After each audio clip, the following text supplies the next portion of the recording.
CarnivalSpirits. I'm BstMstR, aka TJ. We're doing the Mighty Death Popcast. Got our fucking panel of ninjas in action. We got DonChaos, Scary Gary, Riddles Juggalo, Panic 17. And today's episode is Dog Catchers. All right? So this is a fun song. It's a short song. I know that in the liner notes, Violent J said that they talked about either putting this one or the Up Your Ass track from the White Pop album, and they voted on this one making the studio album, which, thank God, because that Shove It Up Your Ass song is cool and all, but please, keep that off the fucking main Joker's card. No, not Lick My Ass. I'm talking about the Shove It Up My Ass song. Shove It Up Your Ass, rather. Keep it out of the ass, man! So, yeah. Dog Catchers, man. This song is obviously a fucking diss track. Would anyone like to spill the beans and give us the backstory? Why does who does ICP hate and why do they hate him? Go for it, Chaos. I think you got an idea on this. Well, it's Colorado's very own Dog the Bounty Hunter. Oh my God, he's from Colorado. Yeah. And he's got 20 frickin' kids. Holy shit. What? He's like the fucking woman in a shoe, Mother Hubbard or whatever? Yeah! And you want to know something funny? Like, this lady that he works with that was trying to run for, like, governor or something in the nearest city that I live in. It's crazy. I heard that she's got a dick, and she likes to give blumpkins. And they got crank breath and stuff. Yeah. His wife is not hot at all. Good lord. Well, not even in her fucking glory days, man. That bitch is ugly. So what's the deal with Dog the Bounty Hunter? He was given his own reality TV show, and this dude is what? He's a bounty hunter. He, like Shaggy says, he chases bail jumpers and drunks and just gives people a hard time, all for what? He thinks he's like on the show Cops, bad boys, what you gonna do? I don't know. And I think that's what the shit with their beef with him is, or whatever, is the simple fact that he's like, I haven't ever heard of no beef between Dog and ICP at all. I think it's just the fact of... I know why it is. Because apparently he ruined his reputation by showing that he was a racist piece of shit. Right, the audio they used right. that song is actual audio of him being racist that went viral. And I know he went to jail and he already like lost his TV show, and basically ICP is putting this guy on blast because he made people fucking micro celebrities, and then they turn out to be fucking horrible people, and I don't know. Yeah, but then like all the audio of him saying all that shit, that racist shit came out, and then he turns around and denies that he has any racist tendencies. Like, well, I'm sorry, motherfucker, but the tapes prove otherwise. So, and Ryan, he used to be a criminal himself, apparently. Yeah. Well, yeah. That's why he lives in fucking Hawaii doing his shit. You know, he can't be here in the States doing nothing. Or, well, I guess Hawaii is part of the United States, but he can hide out a little bit easier there. So. One of my friends is a bounty hunter, and he does a better job than Dog the Bounty Hunter will ever do. But he doesn't have a fresh ass mullet. Come on now. Right. I always thought that he was the dude from the Lost Boys, you know that movie in the guy. which one? The Bill, which one? Bill and Ted character, or whatever. Yeah, totally. Ted. Ted, No, yeah. Bill. I'm sorry, Bill. Yeah, that was Bill. Yeah, Ted was Keanu. Kiefer.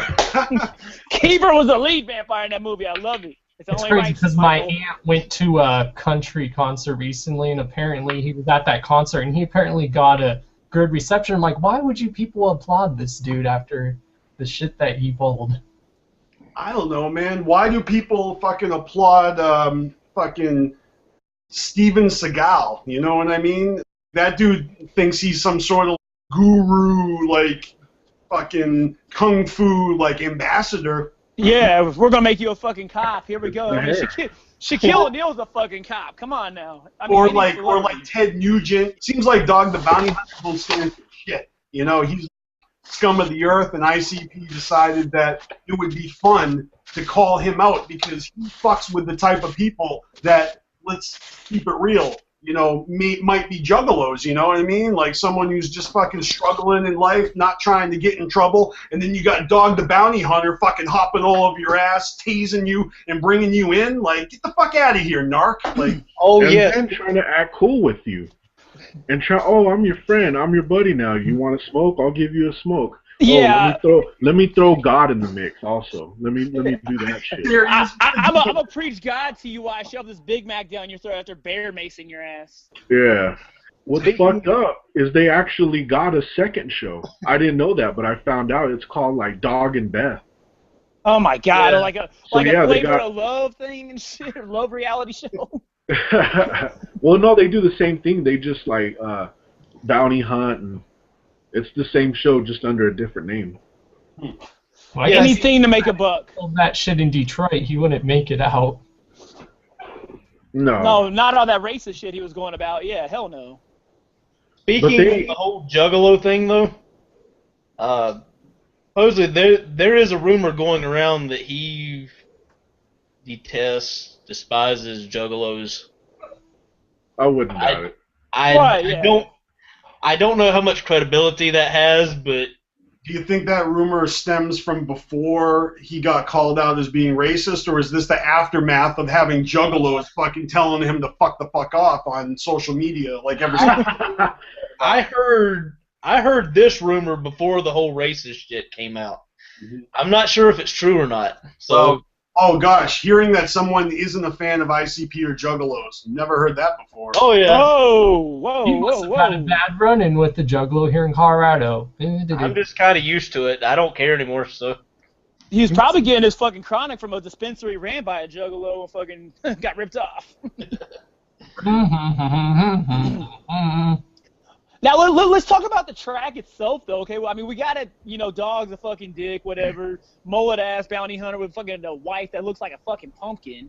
You know, let's talk about the beat and everything. This song, because you know when the beat is fucking amazing. I love the fucking beat. Exactly, the lyrics, everything like that. It's typical ICP, fucking genius lyricist bullshit. You know, it's awesome. Great little beat, catchy little fucking rhymes, talking shit on this guy, and it's the whole thing. I love it to death. It's a good track. I didn't know what it was about getting into it. For anybody that doesn't like ICP, I think if you were to put some random name in front of it, they would love the fuck out of it. It's funny. It got that ICP humor. The beat is dope. But then they see the name and they're, it's Dog Guy. It's a song that anybody could like, not just the Juggalo, I think. Exactly. It's catchy. And it's speaking the truth, but in a humorous way. This didn't really catch on as much as I thought it would. I thought making tracks about Dog the Bounty Hunter and Chris Brown was gonna make more waves. It really kind of didn't. Especially even with the Juggalos themselves, I thought there'd be more chatter. I thought there'd be more hoopla. Apparently nowadays people don't care as much. Maybe I'm missing it. Maybe everybody heard that shit and we're just like me. We're like, yeah, getting a cheap thrill out of it. Like that. I feel it's probably because it was old news though. You know, when the album came out, the Dog Bounty Hunter, the Chris Brown shit, it wasn't as fresh news as it could have been. You know, it was like the Chris Brown shit was like a year old at least or something when the song came out. So it's like it wasn't like, oh, they're talking about this. I mean, move on to something else. That's probably the same difficulty that Weird Al has when he's writing parody tracks, and then like a half a year later he puts out his album, and half of the parodies that he did, they're not even popular anymore. They're like yesteryear's favorite songs, and only a few of them still have that cultural significance. So that's a good point. I guess he has 11 kids, and he's been married 5 times, and he's originally from Denver. But what I want to know is how many of his kids did he have with his other kids? How many kids did he have with his other kids, you know? Or his cousins.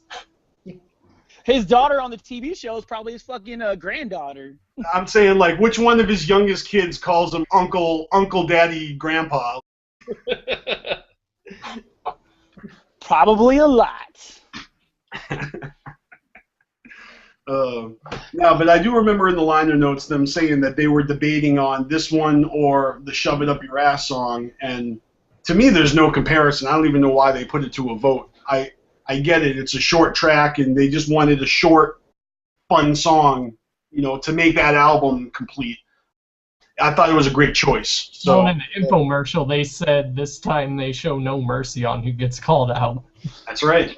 Exactly, and that was the best thing. That's one of the biggest reasons why I anticipated the Mighty Death Pop, because it was like, it kind of made sense, the Death Pop. So I was thinking they're taking a shot at pop music and pop people and all that stuff, or pop culture in general, you know? That's where I thought the pop came from. But then it's like, yeah, nobody's safe. We're going to fucking throw cracks at everybody and anybody. And they That's one thing about an ICP album. You're always like, okay, who are they going to call out this time? They always call out people on a lot of their shit. It's just like with the missing link, you know, before Violent J explained that shit, everyone's like, what's the missing link? Is it Bigfoot? Is it this? Is it that? No, it's actually something else. And when you hear the word Mighty Death Pop, everyone's trying to draw connections to like pop culture, but they found a million ways to rhyme the Mighty Death Pop in their album, and they never once used the pop culture definition of pop. No, never. and I love how they always sneak that into there on the songs. You know, out of nowhere they'll say something, the Death Pop. You know, it's so fresh. It was like right at the perfect time. You know, it doesn't matter. Like even on Forgotten Freshest 5 or whatever volume number we're fucking on, well that opening song on it. Let me see here. Because it was supposed to be on the Mighty Death Pop, actually. What was it? Right Now, off Forgotten Freshness Volume 5. And they throw that little riff in there, the Death Pop. Yep. Yeah, Volume 5. Yeah. You know, it's funny, because songs that don't make it on the album, they eventually come out. You know, we get them. We used to get them leaked through internet. Now we get them on Forgotten Freshnesses. And some of those songs, you know, boy, am I glad they left them off. just for the sake of the album. Like, I love hearing everything and anything ICP makes. Right. But, you know, I am rooting for them, and I want them to make dope albums, and I don't really need to worry about it. They do a good job. Yeah, Dog the Bounty Hunter, to me, it's like one of those songs that it's a timepiece classic, right? You listen to school ICP, and they make references to other motherfuckers for various reasons because of the fact that it was relevant at the time. And so this is kind of like anchored in the 21st century, you know, in the now. Things they talked about in Jekyll Brothers were happening during Jekyll Brother eras, like, you know, why do you think I got bombs in my locker? Teacher trying to open it up, I'm a sock ya. That was a reference and a reaction to the whole fucking Columbine incident and how, you know, every kid is now being looked at crooked just for having a fucking bad attitude and a fucking trench coat. You know what I mean? That's right. That's right. Every album has something to do with that certain time period there, and I have a feeling the Missing Link's going to be no different, you know, because, you know, it's like everybody's a little bit lost right now. It's time to, you know, just lose yourself, and hopefully we're going to get found in another 6 months, motherfucker. Right. And isn't that kind of weird how this is the last fucking days of the era of the Mighty Death Pop. So I'm glad to be fucking doing this series with you guys. Thank you for joining me for this episode. Knocked out 2 songs in one day. Well, I don't need to know that because we're going to release them separately, you know. Yeah, man, we're getting efficient, man. We're like a well-oiled machine. What's left as far as like songs on the Death Pop? Well, we got Daisies, Where's God, and Forever left. 3 tracks. I've been waiting for Daisies, especially. That song talks about some shit. That song is the first time in a long time I've seen people not get an ICP song. Really? You don't get it? Like, dude, the metaphors run deep in this band. This is why we do this, man. I can't wait for that episode.